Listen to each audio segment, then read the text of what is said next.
the final prophet of God, said to be Mohammad of Islam. This is from Wikipedia. The information I'm about to give you on the founder of Islam, Muhammad Mustafa. And then I have several comments to make on all of it. When Muhammad was 40 years old, he was commanded by God through his angel Gabriel to declare his oneness. And of course, God is one began with the Jewish people and the Hebrew Bible. To the idolaters of the whole world, and to deliver the message of peace to the embattled humanity. In response to this command from heaven, Muhammad launched the momentous program called Islam, which was to change the destiny of mankind forever.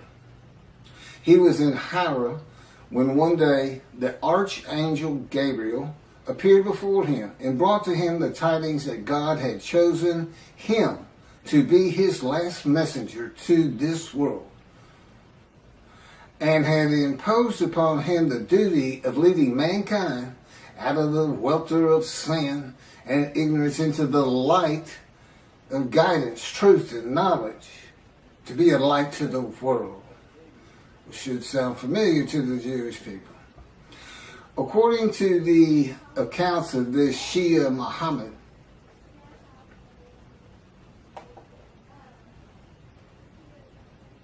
well, I'm working on this. Again, I'm just getting started on all this. And I have a computer in front of me because my cell phone is not responding correctly this morning. And the Lord wants me to get this done. And, Gabriel's not an angel. Clearly, they plagiarized the Hebrew Bible and put into their own cultural laws and norms and what they consider morality. And of course, Christianity is based around a story. Just that, a story. They call it the greatest story ever told. I agree. It's a great story. Billions of people have been deceived into believing it. Now, I can understand the people of antiquity believing it, but the people today believing it,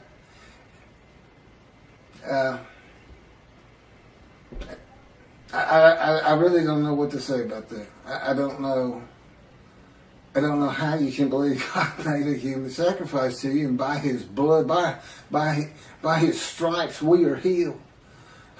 Again, God made me watch Christian channels, and then there's this one fella, I'll sell you the blessings of David. I said, God, what are the blessings of David? I'm thinking. He said, there are no blessings of David. He's making it up. People believe him. They send their names in with money, and he says their name on the air, and that's what they really want. So, but there is no angel Gabriel. He only appears in the book of Daniel. He only appears in the book of Daniel, who is not a prophet, and it is not a book of the prophets. And he doesn't speak with God. That's what a prophet is. And even Jesus calls him a prophet and quotes him as a prophet, and he's not. It's just story. I mean, come on. A bunch of men standing in a kiln that's burning hotter than the sun, it's just not gonna happen. It's not gonna happen. But you read the same things, the leaders of Judaism read the same kind of absolute, that can't happen. But because they like it, and they say our sages believe that, we believe it. Well, your sages lived in another time. Michael Skobac, Jews for Judaism, who also claims Isaiah 53 is the Jewish people as one man, Israel as one man. They had gathered, been crushed by disease, and offered themselves for guilt at some time in history that I am unfamiliar with. Because he doesn't say it's something that's going to happen. They act as though it already happened. Tobias Singer of Outreach Judaism believes it happened in World War II with the Holocaust. But that was just 6 million. That wasn't all the Jews of the world gathered as one man Israel. They didn't get long life. They didn't see their children. They didn't teach righteousness. Neither did Hitler if he's the one that offered them as these ram sacrifices, because he reads an offering of oneself for guilt to literally mean, these are his words, it literally means a guilt offering. Let's go to Leviticus. Now, he doesn't say let's go to Leviticus. He says it's a guilt offering, but a guilt offering is an unblemished ram for theft or destruction of holy things, debts. What that has to do with anything, I don't know. Because he's an anti-missionary. He's pointing this interpretation of 53 away from Isaiah 53. But they think they're forgiven of sin. They're not worried about theft and destruction of holy things. They're not worried about that. So I don't know what he's doing except reaching, really, really reaching. I think the description of a man marred so much beyond human appearance, semblance, and all this plague afflicted, that the Holocaust just grabbed him, and he just made it fit. Well, that's what the Christians do. They make Jesus fit. They can argue with me on every single verse, and if you've watched my 6 videos on 53, it took me 6 videos. Some of them were just a half an hour, but there's a lot to it, and I'm the only person who's ever explained it this way. Is anybody who watches it that's familiar with 53 and the commentators on it today. You realize nobody's read it like this, and nobody's ever connected the story of Ezekiel to it. And this atheist, pretty smart guy, but it's just like in Malachi 3. Every time God had me read it, I said, why is that angel leaving early? And he wouldn't tell me. I didn't know until I typed it. I didn't get it. I didn't put these things together. I certainly didn't put Jeremiah into it. In this new covenant, I read the new covenant and it just went on. It didn't even mean anything to me because I had no background in anything except for the 10 Commandments and Charlton Heston. It's a great show. But there's been some better 10 Commandments since. I've seen them all. But anyway, Gabriel appears in, I think it's 2 chapters, and he's described as a man. A man. Gabriel, a man. And it's in a vision. It's not something where God says in heaven, I have angels, and it's the angel Gabriel, and Archangel so-and-so, the fallen angel, Lucifer. You can't find that in the Hebrew Bible. It came from Christianity. So Islam, which didn't begin until the 700s, Common Era, I think that's the date here, with Mohammad, long after Christianity, which would have been,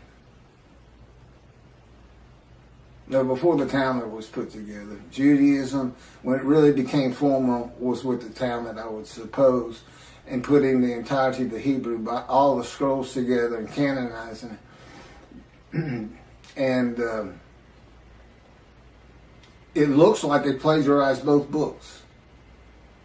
Both books. And like I said, put their own cultural laws, rules, morality, and philosophy into it, but taking the basics. There's Abraham. He's in it. And now, I don't know if Muhammad is supposed to be a descendant of him or not. But here's what happened. So, he says he's the last messenger, the last prophet of God. That's what's on their mouth. It's not the last messenger, it's the last prophet of God. According to the account of Shia Muslims, Muhammad Mustafa, far from being surprised or frightened by the appearance of Gabriel, welcomed him as if he had been expecting him. Gabriel brought the tidings that Allah had chosen him to be the last messenger to mankind, and congratulated him on being selected to become the recipient of the greatest of all honors for a mortal in this world, from Al-Islam, the birth of Islam, and the proclamation by Muhammad of his mission. It's in Wikipedia. Muslims believe that the Quran was orally revealed by God to the final prophet, Muhammad, through the Archangel Gabriel, incrementally over a period of some 23 years, beginning in 609 Common Era, when Muhammad was 40 years old. That's an oral tradition. That sounds familiar. That's what the Talmud is. It's the oral tradition written, so it wouldn't be forgotten.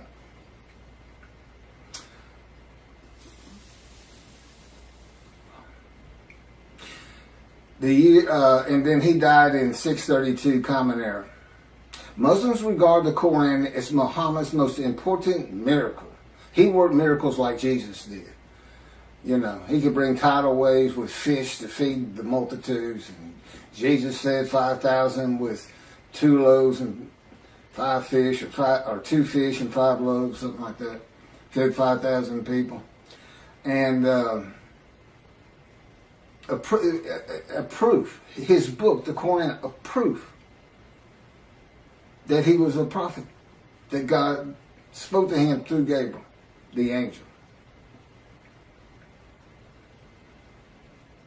And Quran was the culmination of a series of divine messages, starting with those revealed in Adam and Eve, and ending with Muhammad. According to tradition, several of Muhammad's companions served as scribes and recorded the revelations. Shortly after his death, the Quran was compiled by the companions who had written down or memorized parts of it. That's from Quran in Wikipedia.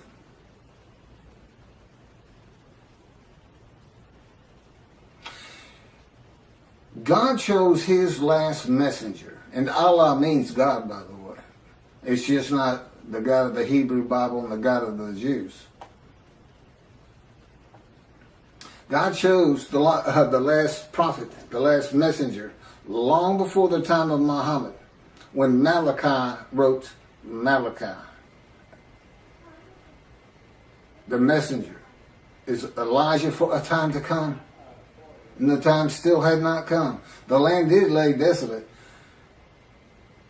but they had not returned. It did not bloom again until 1948. And even then it was a desolation. It took many years to get it going and renew all the old cities like Jaffa and Haifa and Tel Aviv, and of course rebuild Jerusalem. You know, it's a metropolitan area now. Elijah, which of course is me. Now, how do you think Islam's going to react to me? We already know how the Christians are going to react. Not too favorably. Not too favorably. So this, you know, David is here because I'm David. David is here. I am the Moshiach. I am anointed. Which means the man of Isaiah 53 is anointed. And the anointment is the alighting of God's Spirit on me. That's how I know I'm the man of chapter 11, verses 1 and 2. Because there is no question that the Spirit and God are within me. And that's how I know this whole concept of God is in His Spirit.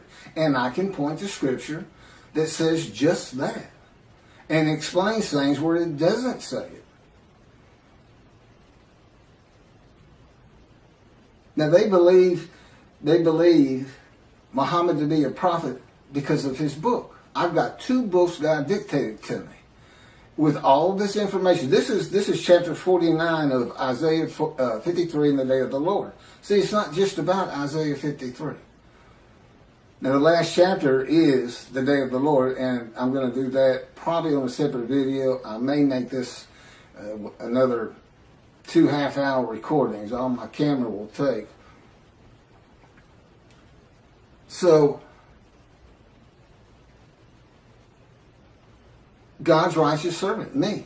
I am the final prophet, not Muhammad. And as the final prophet, and with the God of the Jews, being the Abraham and Judaism being the Abrahamic religion that is correct. There's 3. I mean, if you really sit back and think about it, who's gonna win that? Who's going to win? There's three. Are the Christians going to win it with their human sacrifice? Are the Muslims going to when clearly it's just a plagiarization? They're going to be a light to the world. Peace and humanity.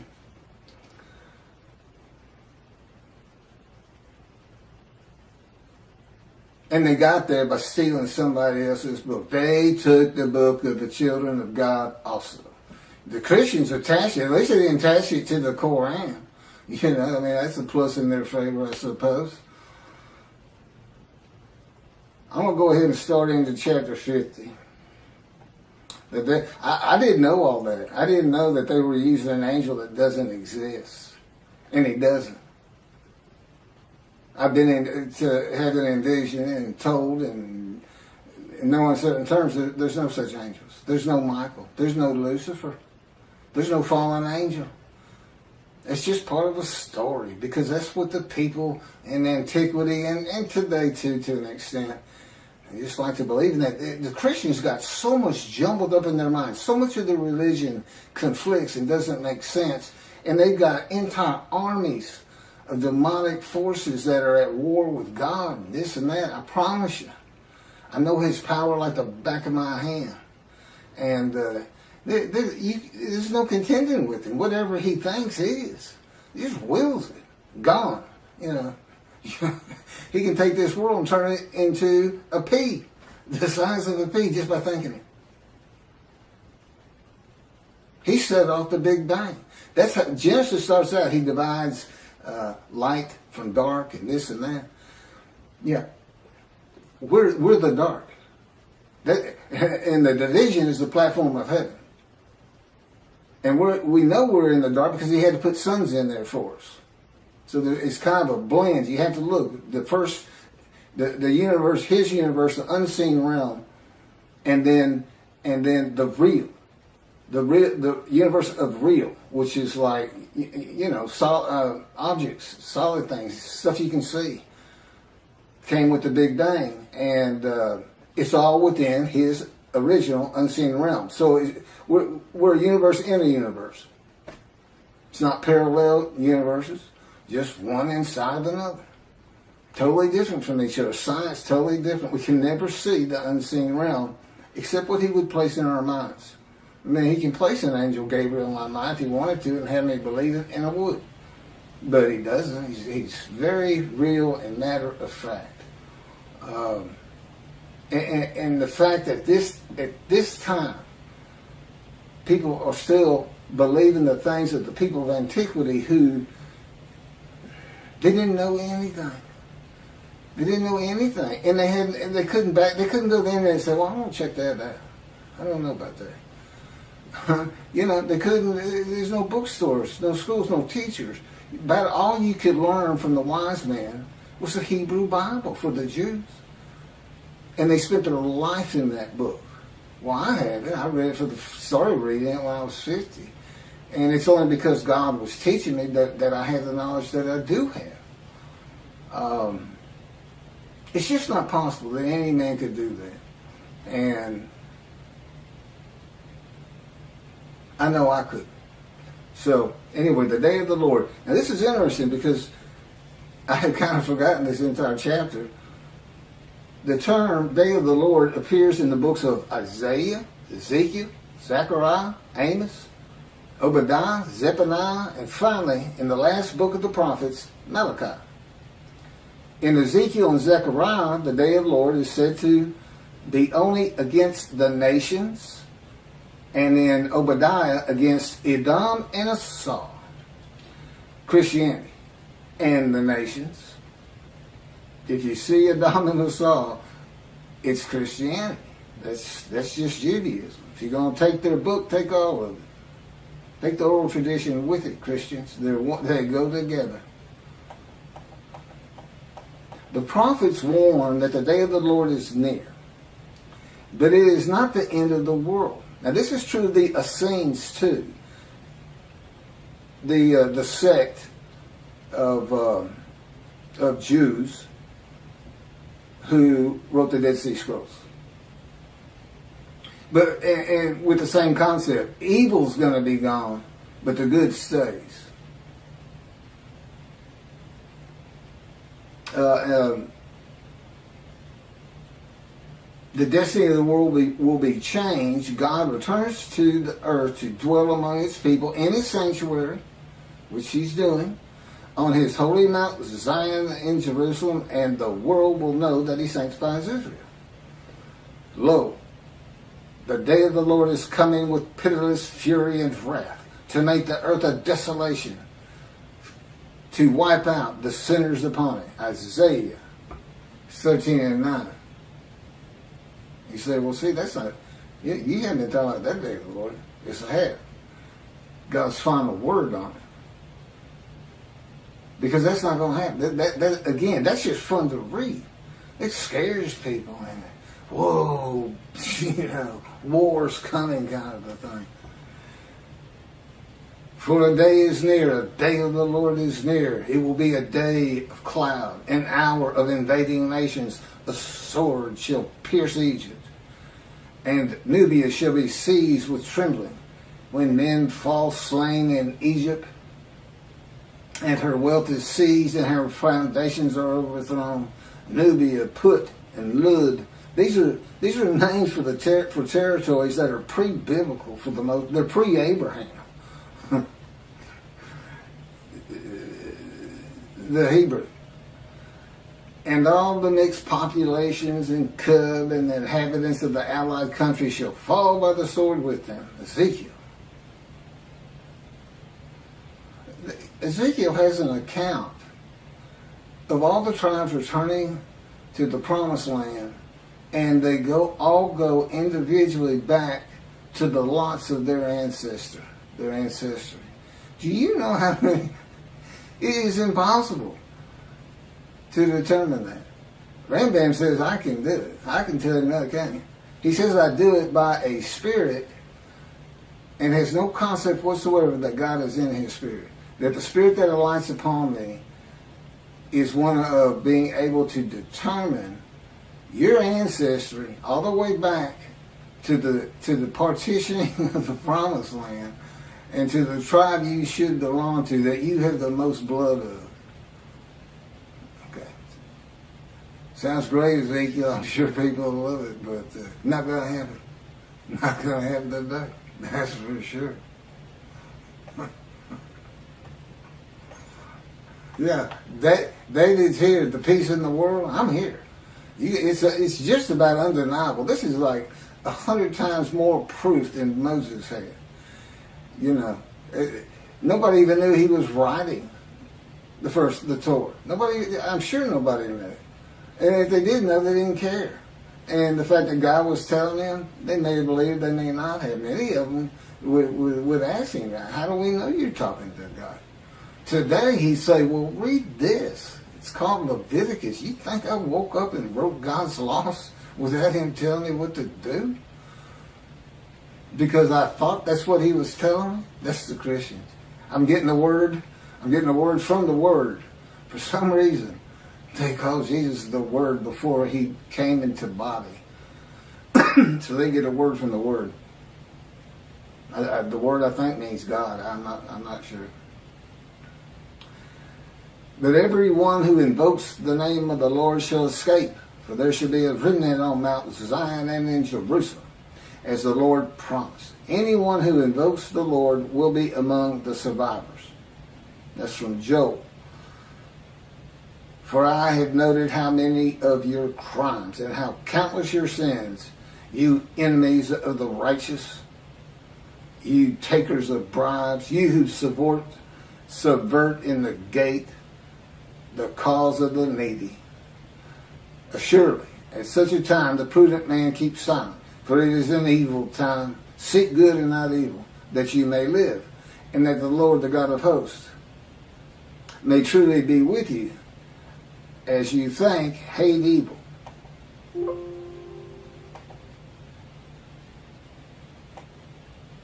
So here's some morality in a great story. Day of the Lord. And love good. And establish justice in the gate. Again, the Essenes had gates. People like to hang out at them, as you can imagine. and tell stories.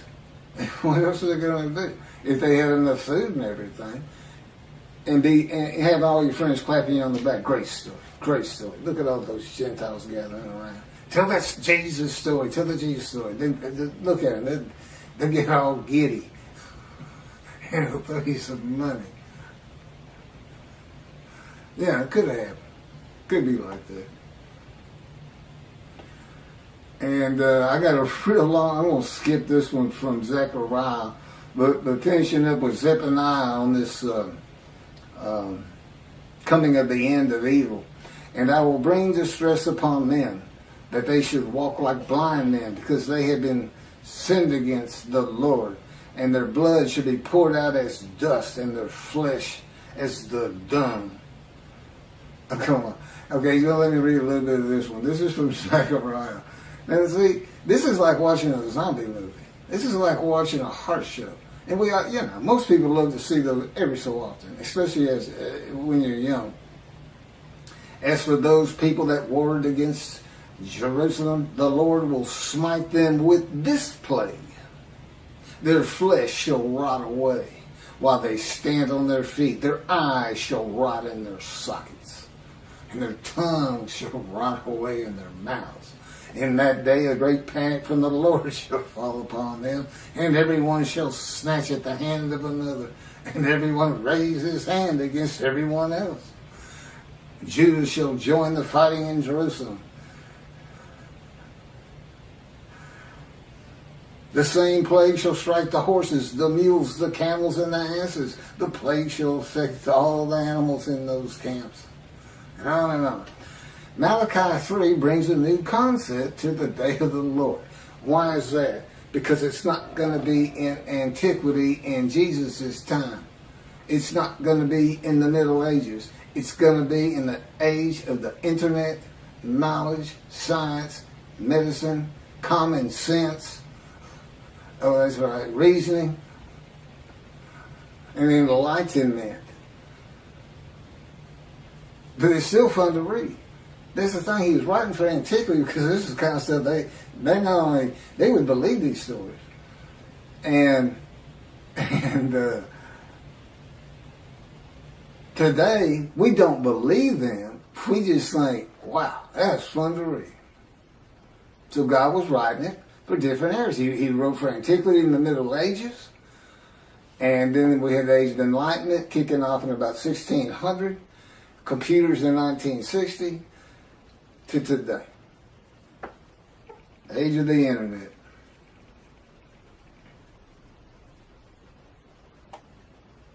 So what new concept in the day of the Lord does Malachi bring? It's God's final word on the day that he's preparing, where the new covenant is delivered. And again, he knew they were going to be dispersed, and apparently he had a pretty good idea when they would be coming back. Okay, it's the final word of God,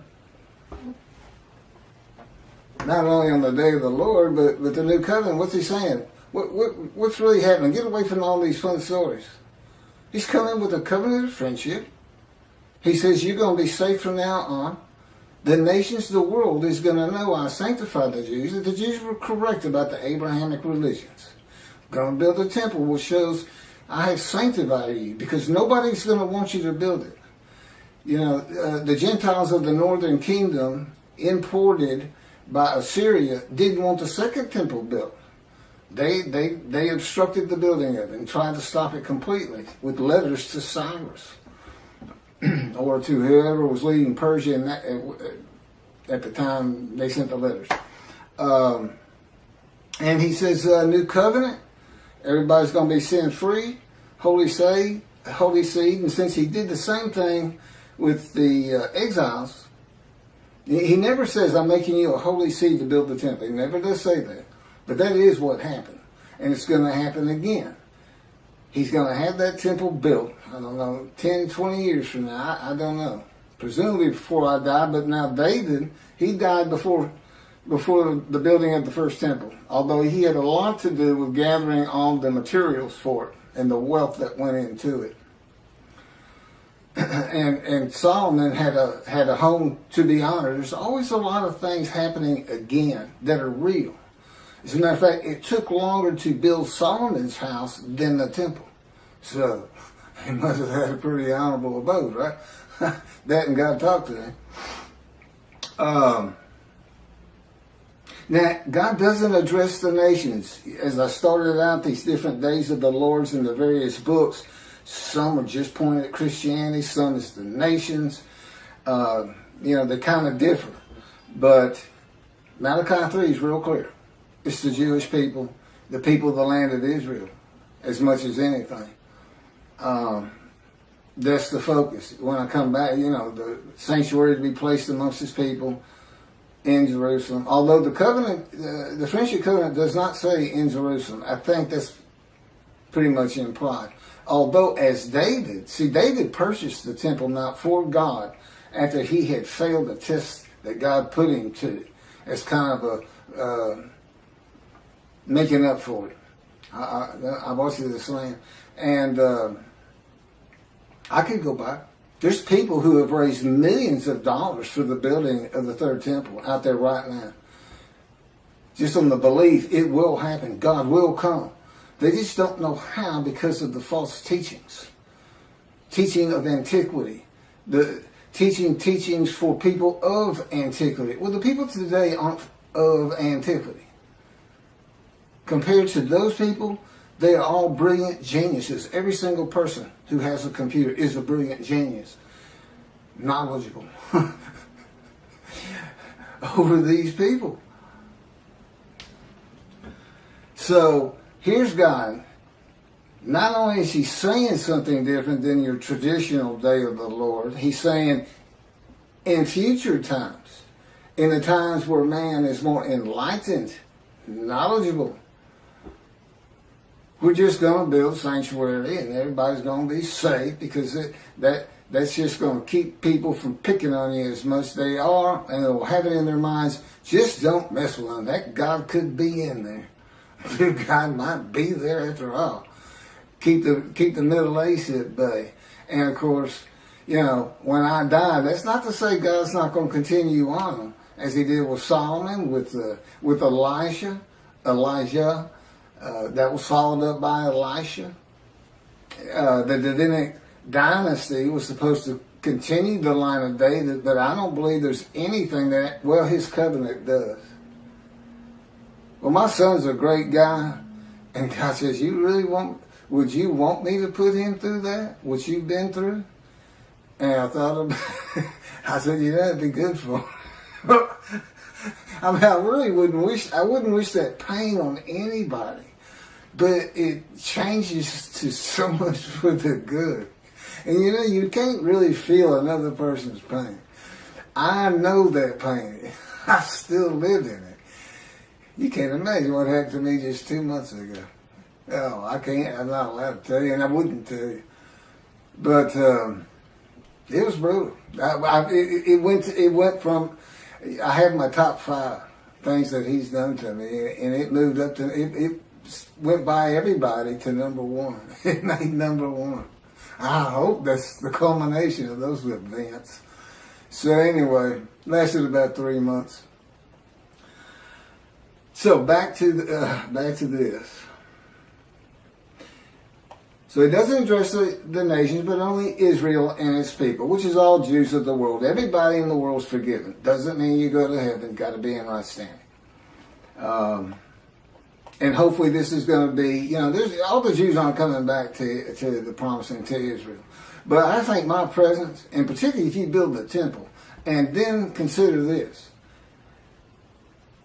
The nation, if you think the Christians are friendly to you today, you're not going to be saying that 2 or 3 years from now. Not when you can put in their face, we told you we were right. Because that's what they're always telling you. You don't even know how to read your own Bible. That's Jesus. That 53 is Jesus. And you've got all the arguments that I'm putting before you. By the way, this Isaiah 53 in the day of the Lord, every single one of the 50 chapters is summarized in a paragraph. A few of them 2 paragraphs. as an addendum. If nothing else, you stop it. It's like 6 pages. I don't know how many pages. It might be more than that. Okay, it might be a lot more than that. But anyway, if you're in a bookstore, just flip to the back, read the addendum, and just see all the different things that are addressed that really are Isaiah 53. The first 20 chapters are kind of like, you need to have this knowledge. You need to know about angels and God in his angel. And a lot of I've kind of broached, but moving on. God says, of course, you've heard this, behold, I'm sending my messengers to clear the way before me, to build the temple, and the Lord whom you seek shall come to his temple suddenly. The messenger is Elijah in verse 23. As for the angel of the covenant that you desire, he's already coming.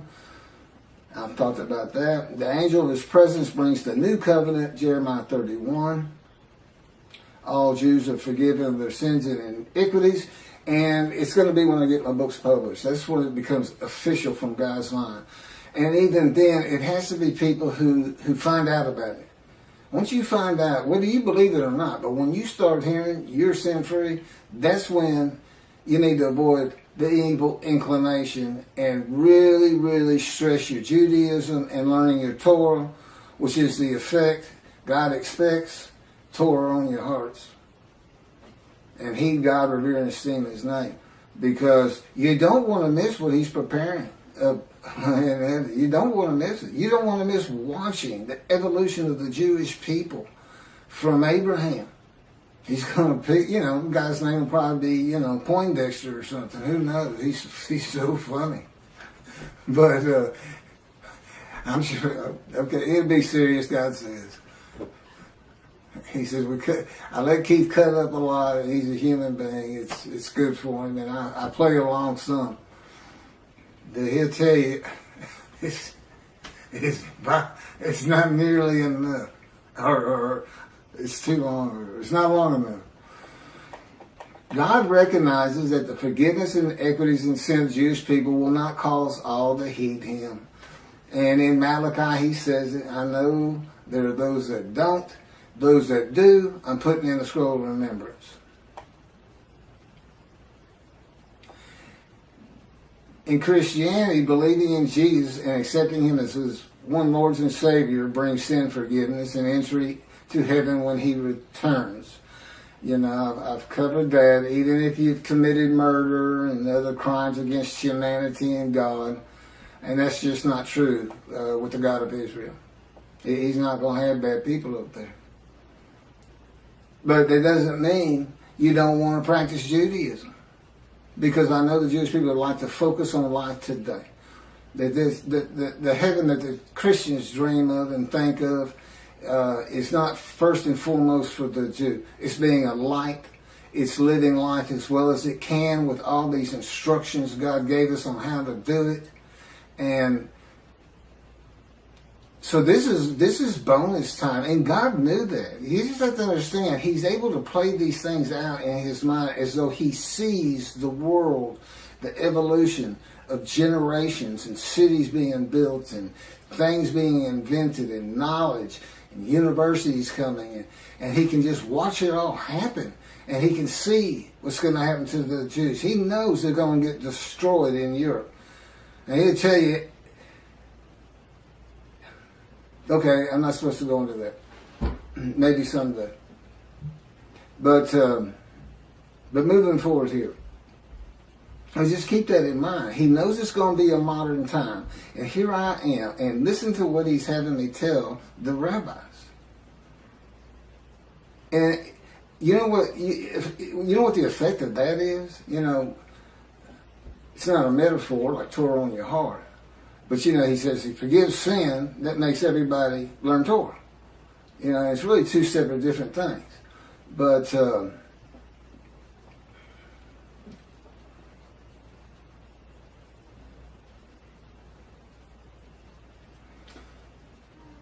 anyway, God knew in modern times of secularism and reliance on science, medicine, and technology that his righteous servant might not be recognized.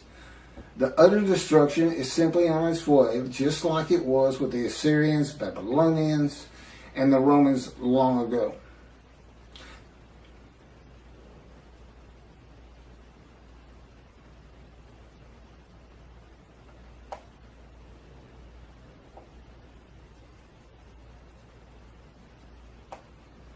There's no mention in Malachi 3 of the destruction of the nations, as it is in some of the books and chapters and verses that I just read at the beginning of this video, or at least on the day of the Lord.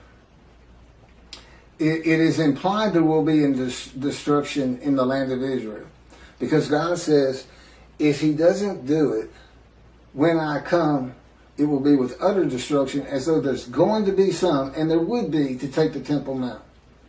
It would have to be something like the 6-day war. I don't think Israel would ever just storm it and say, well, that's it, we're just tired of it. You gotta go. And unless there's some heinous act done, like a nuclear suitcase bomb, where they finally say, that's it. Only Jews in this land, and we don't care what it takes. That's what they did to us. They just threw us out. Took everything we owned, took our bank accounts, took our houses, took everything, just said go. We had to walk to the promised land.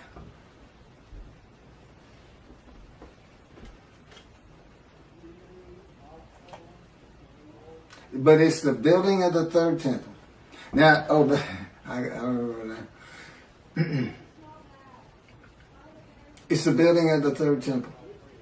That's what's so important. Defeating the enemies of the nations that come against Israel, and the sanctification of Israel, the land and people blessed by God with His presence in His sanctuary, is how utter destruction is avoided in the awesome, fearful day of the Lord. So it's the exact opposite. He's not coming to destroy evil. He's coming to safeguard the Jewish people, so we don't see a Holocaust again. Basically, that's what He's telling you. If the land were destroyed today by nuclear bombs from Iran, 10,000 missiles launched at the same time from Lebanon, I don't care, the sling of David, their protective system to bring down rockets is never going to be able to stop that. And you got 7 million Jews there. And we lost 6 million in the Holocaust. And that's such a brutal thing and brutal time. I still have a hard time understanding how we've already advanced so far, as awful as things are even today, from that. Well, people could, the Nazis, they singled out children. That was their favorite kill. If they were running low on bullets, instead of shooting the kid or gassing them, they throw them in those kilns alive. So, that's just, and it's a people. It's not some madman. It's not Dahmer. It's not just one crazy person out there. It was an entire country, and it wasn't just there. Russia was doing the same thing. They were hauling them out of their houses, making them dig ditches, and just going down. Family members, father, son, kids, or kids first, boom, throw them in there. Whole blocks, whole neighborhoods. I don't want some of the visions he's given me to make me really feel and understand what would it be like for the Gestapo just to break down your door and you're sitting with your family at dinner and you have no clue who they even are, and all of a sudden everybody's being murdered, and your girl's raped first, and your wife. I mean, and he put me into it's, we can think about it and be horrified. But he can make it so real, it's as though you're there, but it's still different once you come out of the vision. It's a lot different. One, you're not scarred by it. But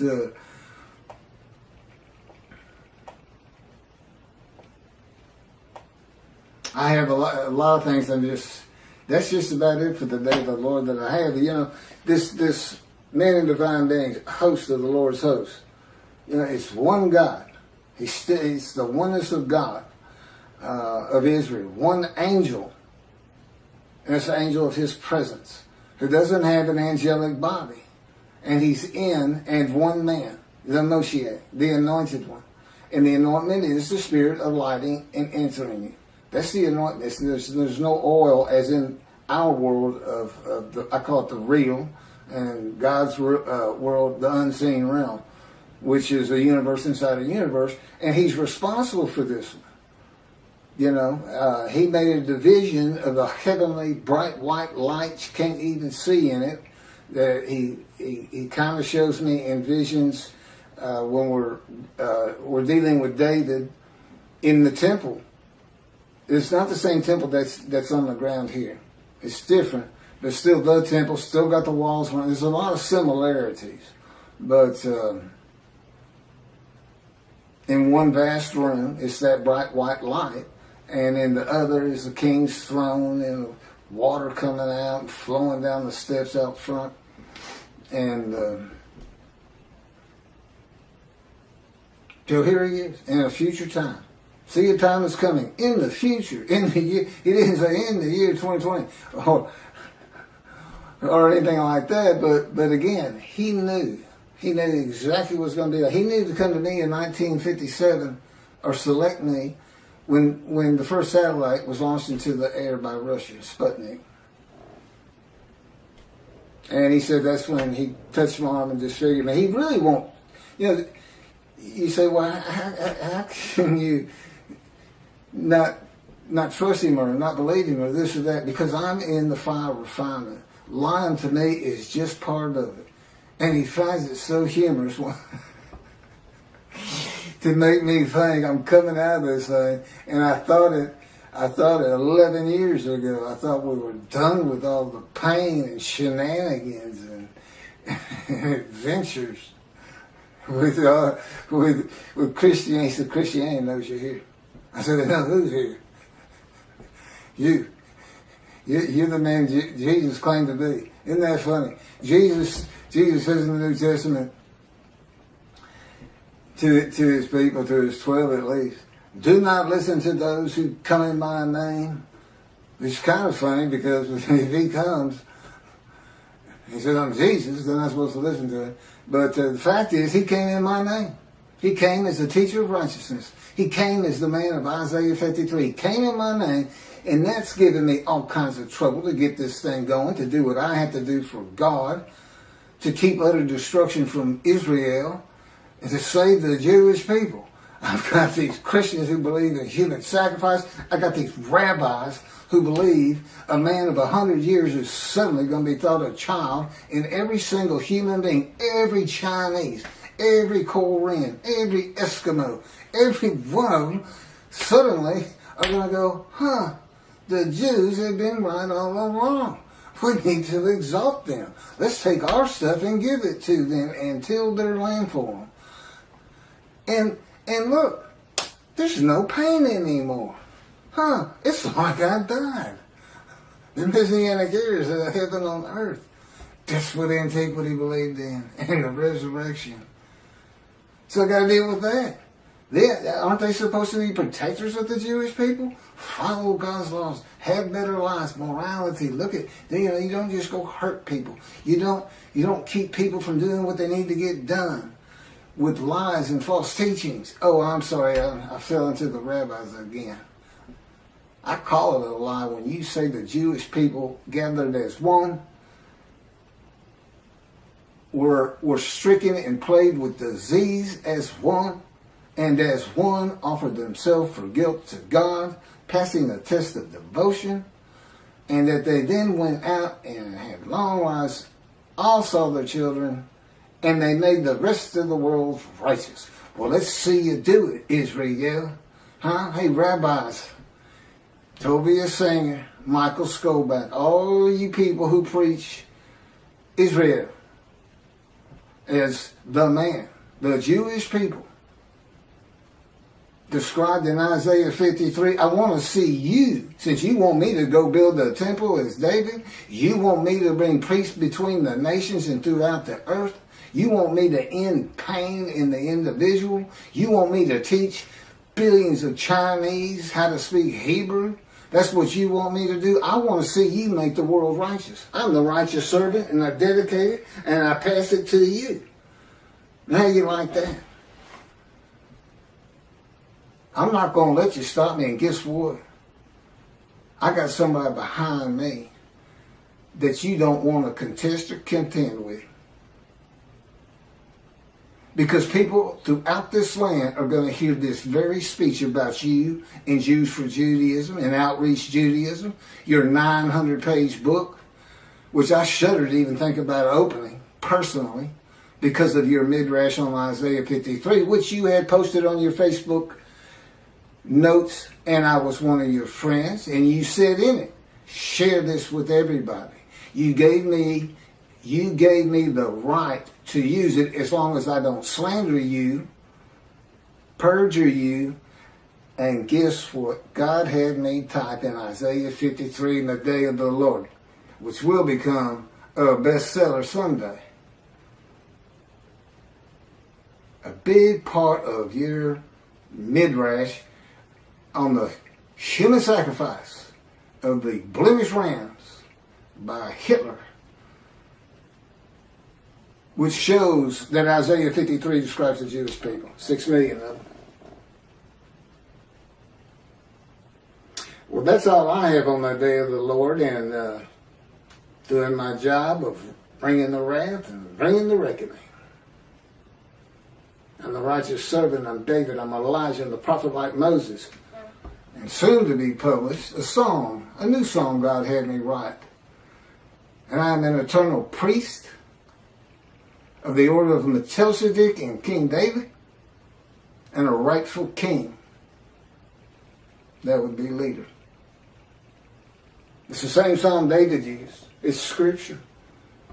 When David wrote it, God told him, David, write this down, a Psalm of David. My Lord said to his Lord. And there we go again with Christians. They say that if it's the Lord and he's talking to the Lord, that's God of the Trinity talking to Jesus. What's the problem? One of them's capitalized and one's not. What was the other big reason? Well, just read it. It's a song about him. It's written by somebody who works for King David, a servant, something in the kingdom. He's writing of him when you read it, because he would be Lord to this man. He's a lowly servant. Yes, Lord. You know, he's a king.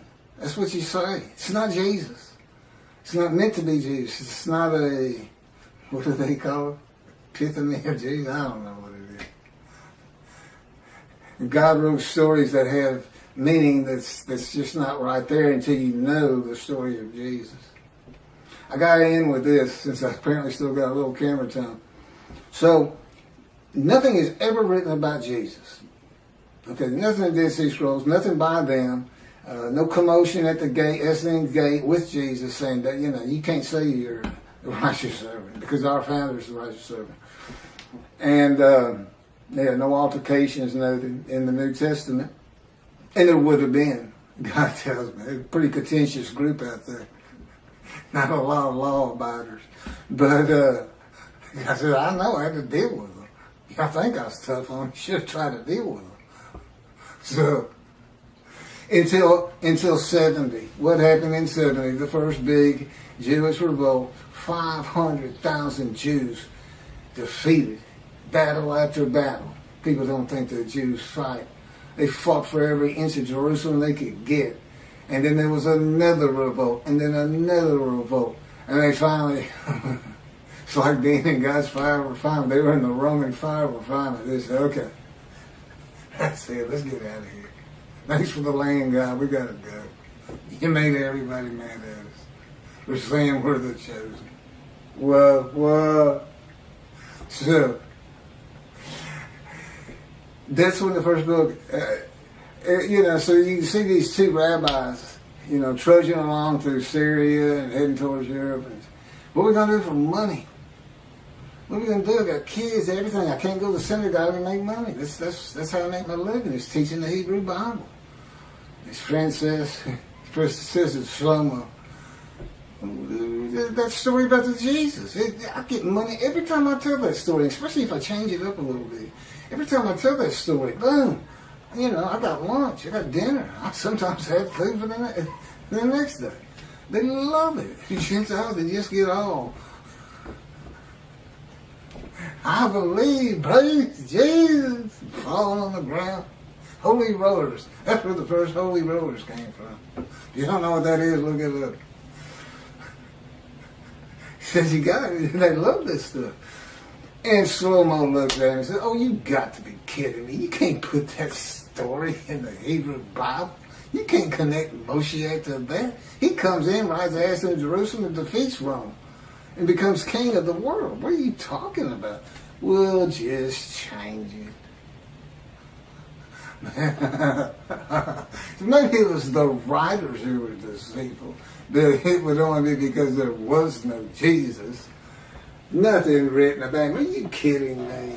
Man's walking on water, feeding everybody. The blind see, the crippled walk, dead or risen. You think he'd have probably taken the Roman leader's position from him. That's what he would have done, and just made them leave. He'd used his head instead of trying to fight them hand-to-hand combat. I guarantee you, the revolts would have had more success, although ultimately beaten down just by numbers, if God in me had been there with this unit, this human body, or any other human body. Just because he knows everything. He said, it'd be more like the Americans fighting the British, hiding in trees and bushes and stuff. So anyway, thank you. Tell anybody who's interested in Isaiah 53 that there's a new take on it. There's new explanations. And tell them it's the leper scholar. It's from the Talmud, Babylonian Talmud. There's actually, it's quoted something, Sanhedrin 9b. I'm not sure if that's in the Talmud or it just gets spoken of in the Talmud. I know the Sanhedrin, I know what they are. But I don't recall seeing anything that in the Talmud, Sanhedrin is like a special book or something, or some extra, or a section. I don't recall ever seeing that. And again, this is where, God, I'm still a human. I'm still Keith. And the way he does that is I still can't find my car keys. If I had a car. And, I'm the same old forgetful person. He keeps me forgetful. But I'm still a lot better than I was. Anyway. It was easier using my computer, but I don't know what it looks like on the video with me looking down so much. And so much today I was reading and not like Isaiah 53. It's on the tip of my tongue anytime. But I hadn't looked at these two in a couple of years.